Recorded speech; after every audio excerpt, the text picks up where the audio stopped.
Welcome back to Dark Domain, where each story draws you deeper into the shadows. Before we dive in, don't be shy. Go ahead and hit that like button and subscribe, unless you want tonight's story to pay you a personal visit. And while you're here, drop a comment with where you're tuning in from. Let's see just how far the darkness reaches. Now let's dive in. The Visitor in the Window. I'd been a social worker in Asheville, North Carolina for almost a decade, helping families in crisis. My job took me to all sorts of places, but one visit last year has haunted me ever since. The call came on a stormy evening. A family was experiencing strange disturbances, with their young son, Matthew, reportedly behaving erratically.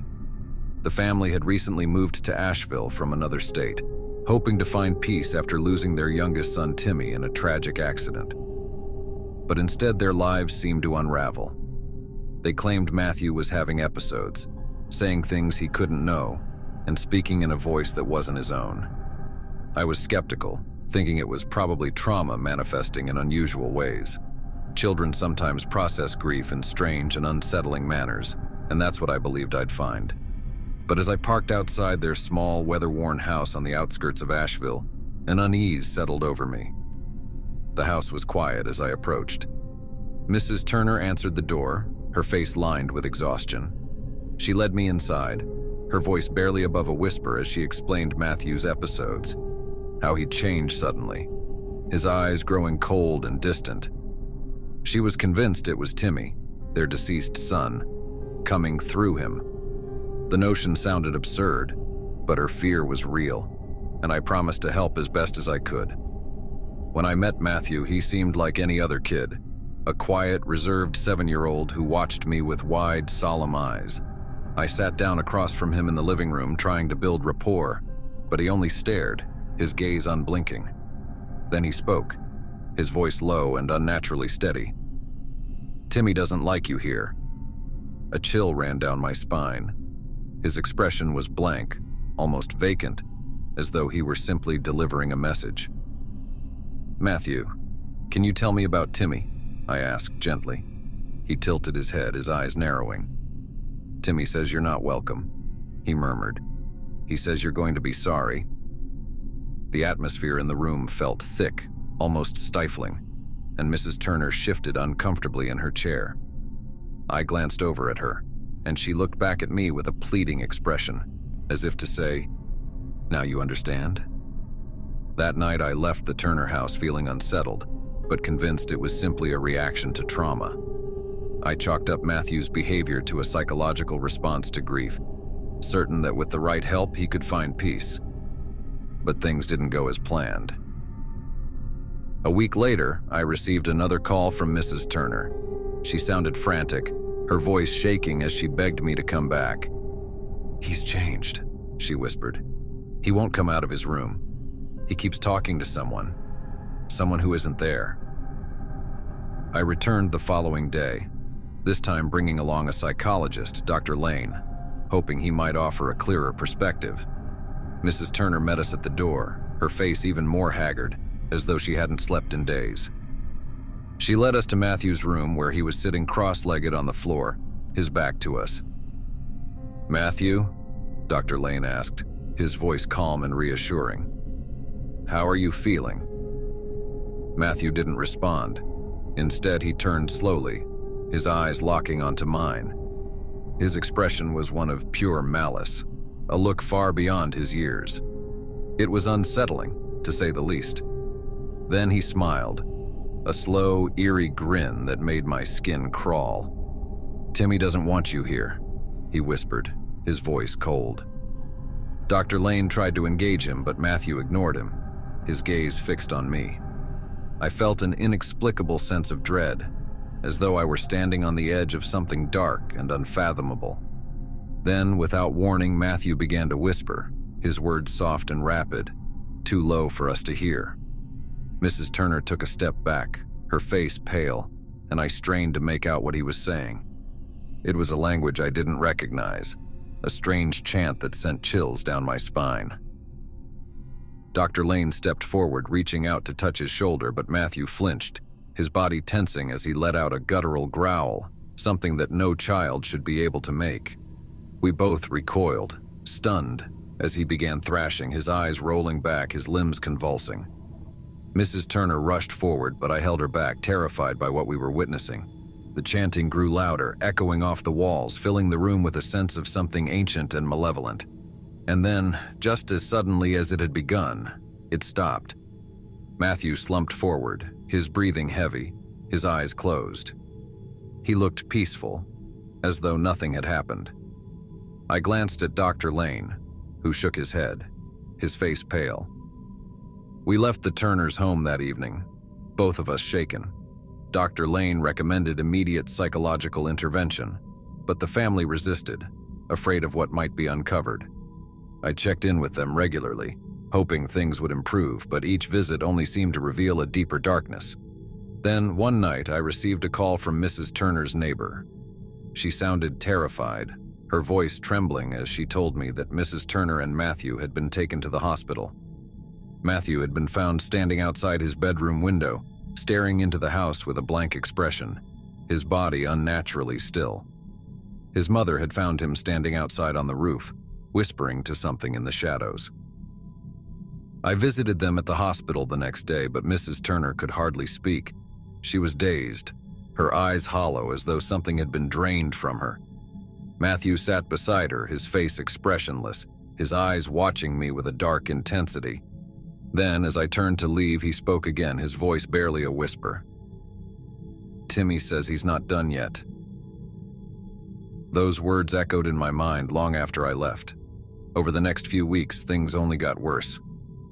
The Turners moved away, hoping to escape whatever darkness had taken hold of their son, but I couldn't shake the feeling that it had only followed them. To this day, I don't know what I witnessed in that house. All I know is that whenever I walk by that neighborhood, I can feel eyes watching from the shadows, waiting. And sometimes, in the dead of night, I hear the soft sound of whispering, a chant in a language I don't understand, as though the darkness I encountered that day has found its way to me, refusing to let me go.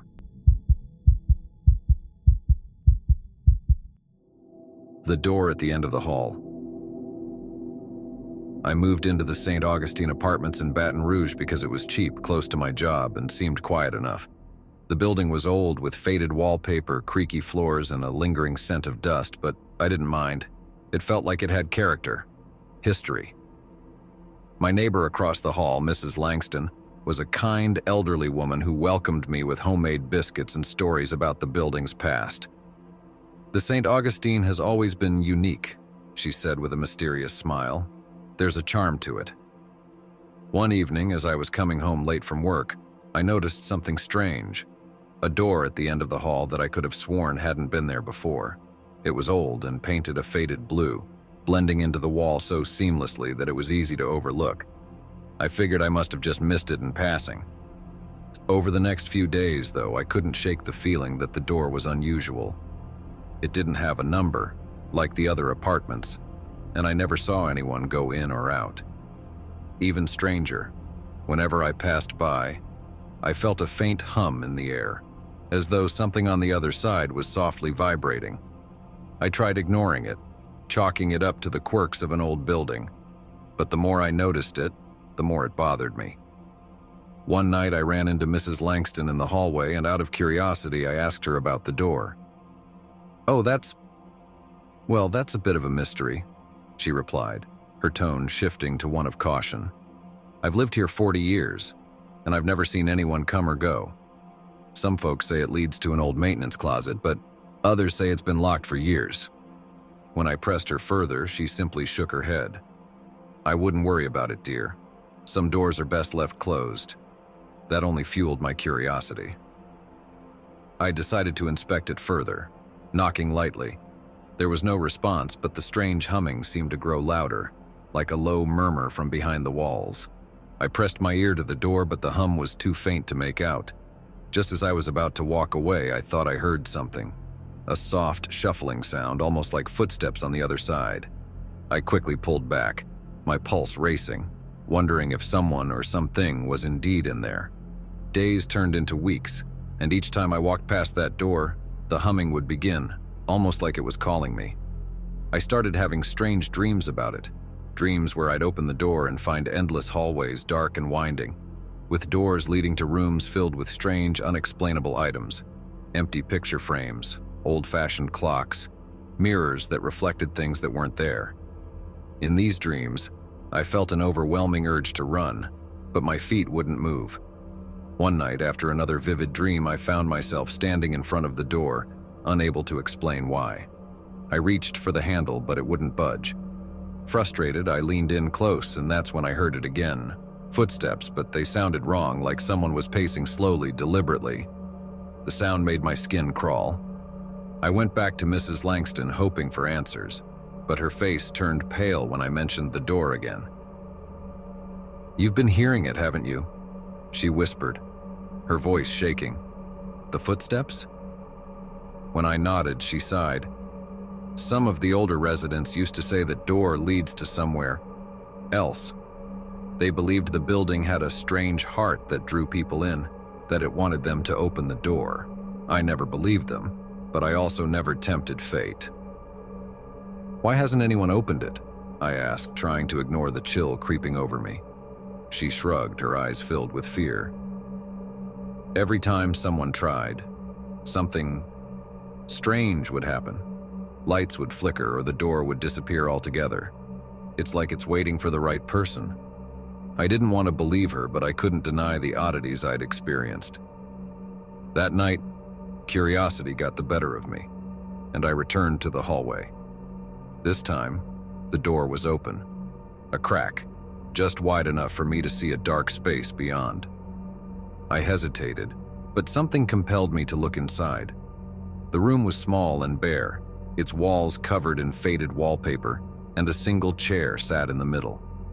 As I watched, I saw a shadow move across the wall, slow and deliberate, though the room was empty.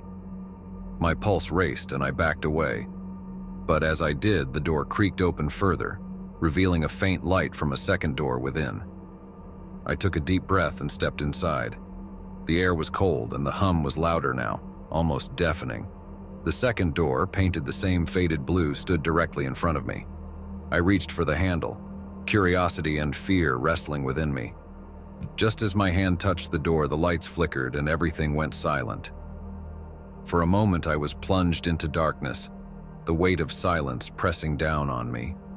Then, the hum returned, this time from right behind me. I turned, expecting to see Mrs. Langston, but no one was there. When the lights came back, the room was empty. No second door, no chair, nothing but bare walls.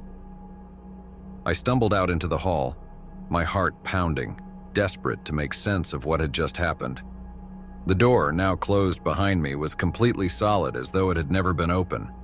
I tried to tell Mrs. Langston, but she wasn't in her apartment. In fact, her apartment was empty. I asked the landlord, who looked at me with confusion. "Mrs. Langston?" he repeated, frowning. "There's never been anyone by that name here. Are you sure you're not mistaken?" I insisted, but he shook his head. According to the landlord, the apartment had been vacant for years. I even checked the records, and there was no mention of Mrs. Langston at all. It was like she'd never existed. To this day, the door remains at the end of the hall, as silent and ominous as ever. I still hear the hum sometimes, soft and luring, but I don't dare approach it anymore. And at night, when I pass the vacant apartment across from mine, I can almost hear her voice, a whisper, faint and pleading, telling me to stay away from the door. I think of her warning often and wonder if one day the door will open again, this time waiting for someone else to answer its call.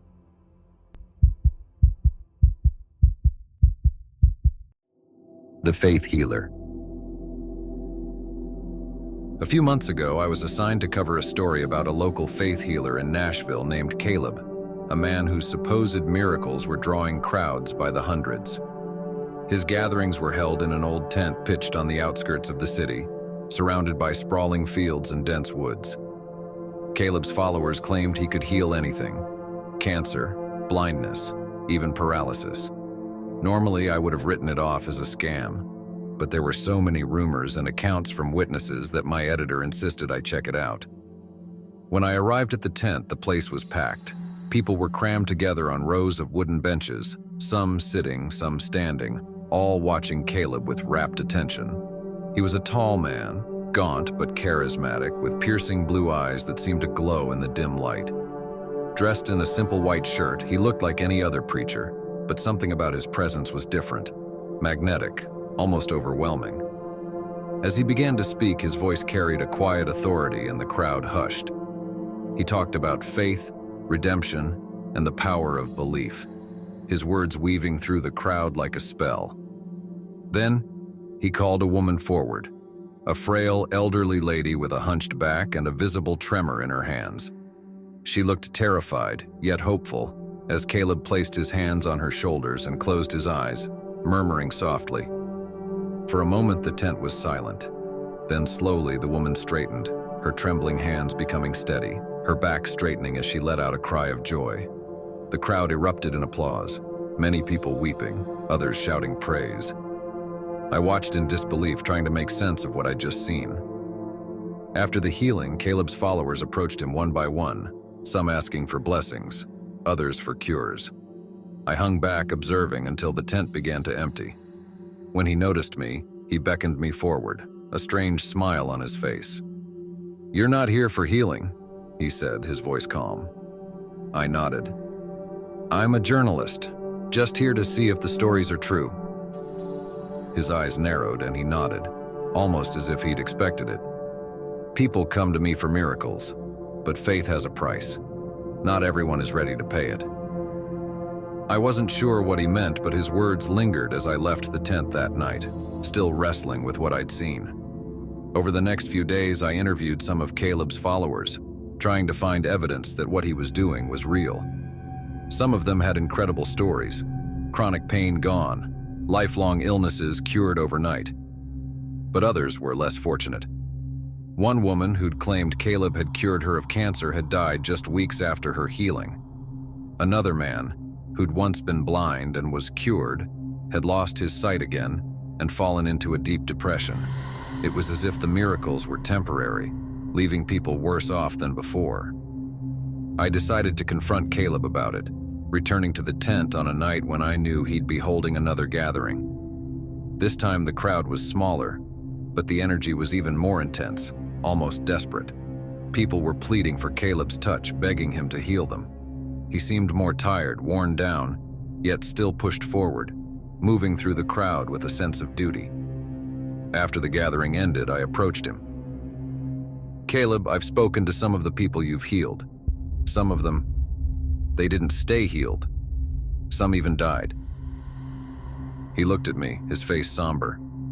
"I only channel the faith they bring with them. Their own faith sustains the miracle. Without it, things fall back to how they were." "Then you're not really healing them," I argued. "You're giving them false hope." Caleb's face darkened. "Do you think I want to see people suffer? I never asked for this gift. I'm just a vessel. The faith they bring fuels the miracles, and if they lose that faith..." He trailed off, looking down, as though he carried a heavy burden. Before I could respond, a woman approached us, pleading for Caleb's help. Her young son, who looked no older than 6, was pale, gaunt, his small frame weakened by illness. She begged Caleb to save him, tears streaming down her face. Caleb hesitated, his eyes filled with pain. Finally, he placed his hands on the boy, closing his eyes as he muttered a prayer. The boy stirred, color returning to his cheeks, his breathing growing stronger. The woman cried out in joy, clutching her son, thanking Caleb over and over. But Caleb didn't look relieved. He looked horrified, his face pale and eyes distant, as though he'd seen something terrible. He stepped back, stumbling out of the tent and into the night. I followed, calling his name, but he didn't stop until we were far from the crowd near the edge of the woods. "What's wrong?" I asked, catching up to him. "They don't understand what they're asking of me," he whispered, his voice trembling. "Each time I give them a miracle, something is taken. Something dark. I feel it inside me, growing stronger. And one day it's going to consume me." I tried to comprehend what he was saying, but it sounded impossible, like the ramblings of a man losing his mind. But as I looked into his eyes, I saw genuine fear, a terror that went beyond anything I'd seen before. "Why don't you stop?" I asked, my voice barely a whisper. He shook his head. "I can't. They need me. And as long as they come, I'm bound to help them." In the following weeks, I heard rumors about Caleb's health deteriorating. People said he looked thinner, his eyes haunted, his movements sluggish. Yet he continued, performing miracles even as he grew weaker, as if compelled by something he couldn't resist. Then, one night, I received a call from a follower I'd interviewed earlier. She said Caleb had collapsed during a gathering, and when they'd tried to help him, he'd muttered something strange. "It's coming for me. The darkness. It's here." Caleb was never seen again after that night. Some say he fled, unable to bear the toll of his gift. Others say he succumbed to the same dark force he claimed had been haunting him. The tent remained empty, abandoned, a relic of miracles that had come at too high a price. A few months later, I drove past the tent on a rainy evening, unable to shake the memory of Caleb's terrified expression. As I slowed down, I thought I saw a figure standing inside, a tall, gaunt man with piercing blue eyes. But when I blinked, the figure was gone, leaving only an empty tent swaying in the wind. And though I tried to tell myself it was just my imagination, part of me couldn't help but wonder if Caleb's gift, and the darkness he'd warned of, had finally claimed him. Thanks for stepping into Dark Domain, where once you enter, there's no turning back. If these stories kept you on the edge of your seat, be sure to like and subscribe. And if you're feeling brave, drop a comment with what you'd do if you found yourself in tonight's stories. Remember, the shadows are always watching. So until next time, stay safe, stay curious, and keep an eye on the dark corners of your world.